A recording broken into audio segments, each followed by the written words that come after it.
Salut à vous, on se retrouve pour une vidéo sur l'explication de comment programmer son ID3 pour optimiser la recharge sur des heures préférées et pour le coup souvent des heures creuses. Tout d'abord je vous montre bien voilà, que je suis passé en 2.1, je ne l'avais pas fait sur la vidéo précédente. Donc voilà, c'était pour vous donner la version de logiciel qui est 792.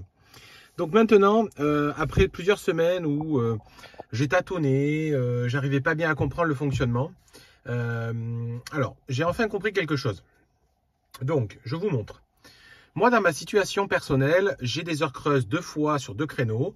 Je vous donne les éléments de 2 h du matin à 7 h du matin et de 14 h à 17 h. Donc historiquement, depuis que je peux faire la programmation, je programmais que la partie basse de l'écran. Et donc, je disais que je voulais charger de 2 h à 7 h et de 14 h à 17 h.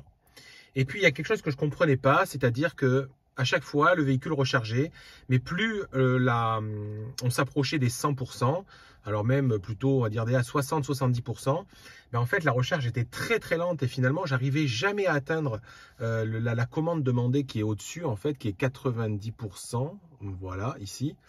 Et puis, ça m'agaçait, sérieux, ça m'agace. Bon, j'ai cherché à comprendre à plusieurs reprises. En fait, il semblerait que ce soit volontaire de la part de Volkswagen pour préserver la batterie, donc éviter qu'il y ait des recharges trop fortes sur la partie haute des recharges. Bon. Alors, comment contourner ça et comment quand même réussir à charger sur des heures creuses? En fait, il faut un petit peu utiliser la fonction du haut, que moi je n'utilisais pas parce que je partais du principe que de toute manière, n'ayant pas un besoin, c'est-à-dire de dire à la voiture tous les matins je pars à 8 h, il faut qu'elle soit à cette commande-là, donc à 90%, je ne voulais pas l'utiliser. Et au final, en fait, c'est la seule façon qu'il y a de détourner le système. C'est-à-dire qu'il faut, en fait, dans mon cas, créer un départ fictif de la voiture à la fin de mes heures creuses. Je m'explique. Pour la partie 2 h, 7 h du matin, je dis à la voiture, en plus d'avoir coché la recharge préférée aux horaires définis, je dis à la voiture que je pars à 7 h du matin. Alors sans activer la climatisation bien évidemment, parce que sinon pour le coup c'est voilà, j'ai peur que ça sert à rien de lancer la climatisation parce qu'en fait je pars pas à 7 h du matin. La seule chose pour le moment que j'ai pas encore trouvé, c'est s'il y avait une sorte de préchauffage de batterie qui s'exécutait avant de partir ou pas.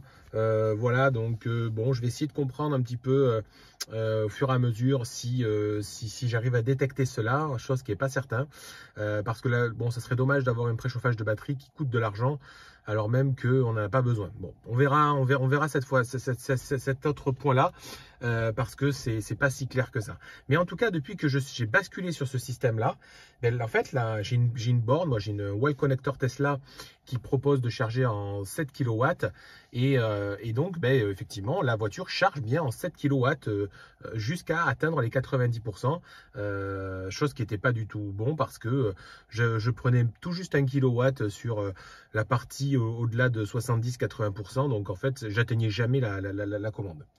Alors certains se diront moi je fais que des petits trajets, ça me pose pas trop de problème. Mais en fait, le problème, c'est que moi, les quelques jours où j'ai besoin de faire des trajets plus longs, je me suis retrouvé coincé des matins avec une voiture qui était demandée à 90% et finalement, je me levais, elle était à 62, 67. Enfin, voilà, on était sur des commandes beaucoup trop basses et c'était handicapant pour la journée. Donc, je réexplique bien. Vous mettez des bornes de départ comme à la fin de vos heures creuses, voilà, et en complément en dessous. Donc là, moi, j'ai mis 90, bon, qui préconise 80, moi je mets 90 parce que au quotidien, franchement, 80%, ça fait recharger la voiture souvent. Et donc, j'ai rajouté, donc voilà, je dirais, ces besoins de recharge, c'est-à-dire que la voiture ne recharge qu'à ces bornes-là et pas à un autre moment. Donc, une fois qu'on a cumulé les deux commandes, on arrive à optimiser ces heures creuses et aussi la puissance de charge de votre borne pour que le véhicule atteigne rapidement les 90% dans mon cas demandé.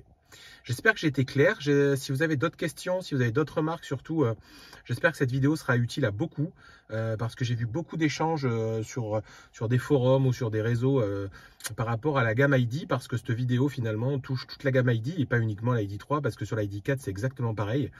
Donc je vous dis à bientôt et puis n'hésitez pas à poser les questions dans les commentaires.